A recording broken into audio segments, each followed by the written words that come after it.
to a revolutionary conceptual lens that we call critical pedagogy for making and remaking the world.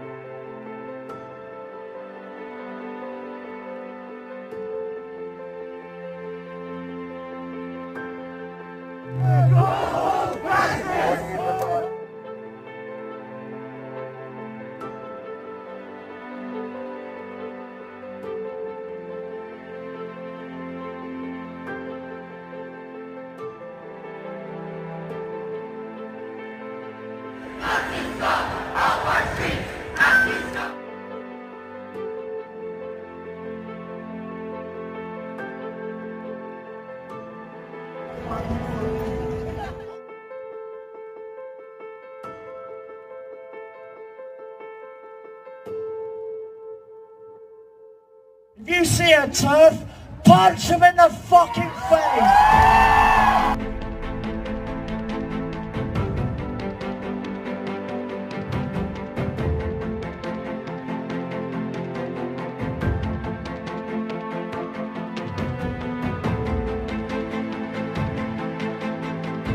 Generations ago, there were two genders. You know, there were two sexes. There still are two sexes, but today I think we probably have about 9 genders. And that doesn't diminish any other gender within the gender identity set. I think that's a conversation that we need to have with people, and it doesn't, particularly women, it doesn't make them more at risk.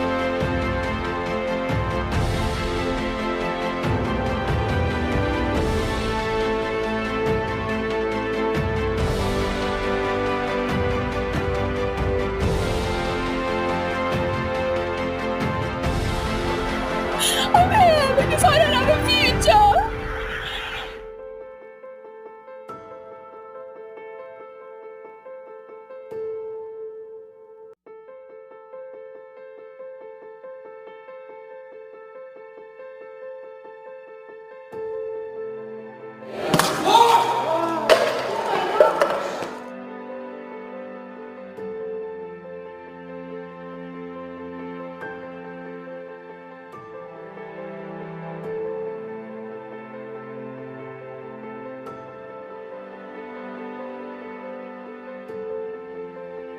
In the past, when you're talking about climate change, you have said, quote, I want you to panic.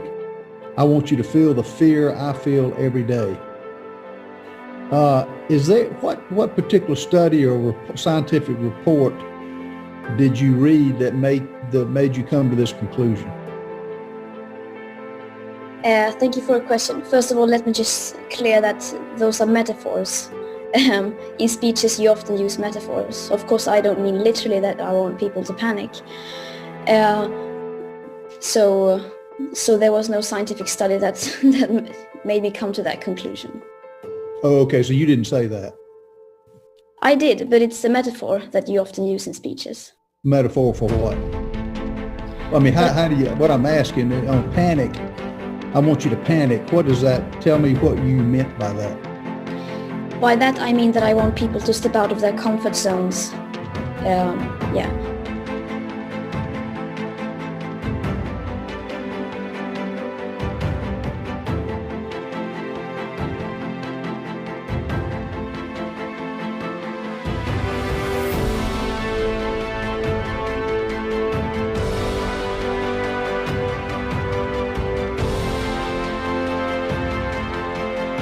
How dare you!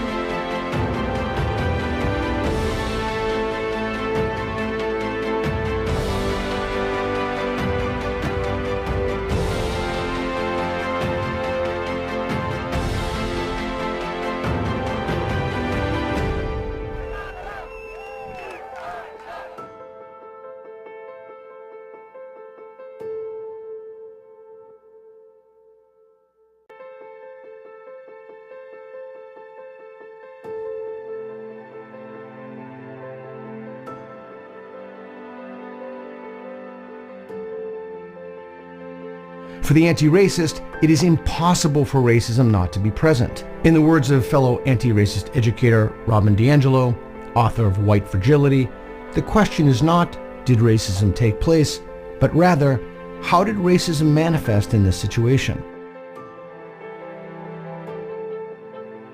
devastation in Minneapolis. Peaceful protests transitioning into violence and looting. One man is dead and another is in custody after a shooting near the demonstrations. Some buildings up in flames, others seriously damaged.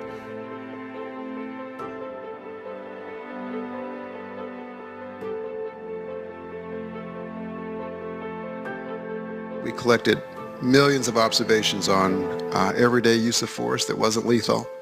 We collected thousands of observations on lethal force. What my paper showed, you'll see tomorrow, like some of you, was that yes, we saw some bias in the low-level uses of force, every day pushing up against cars and things like that. People seem to like that result. But we didn't find any racial bias in police shootings. Now, that was really surprising to me because I expected to see it. The little-known fact is I had 8 full-time RAs that it took to do this over nearly a year. When I found this surprising result, I hired 8 fresh ones and redid it to make sure. They came up with the same exact answer, and I thought it was robust, and I went to go give it, and my God, all hell broke loose.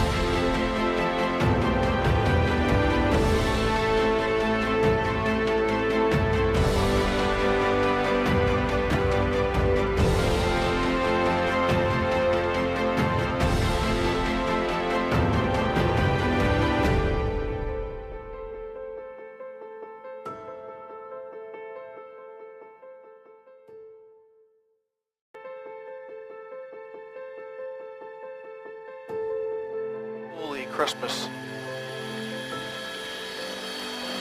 Oh boy, we've got two CHP cruisers.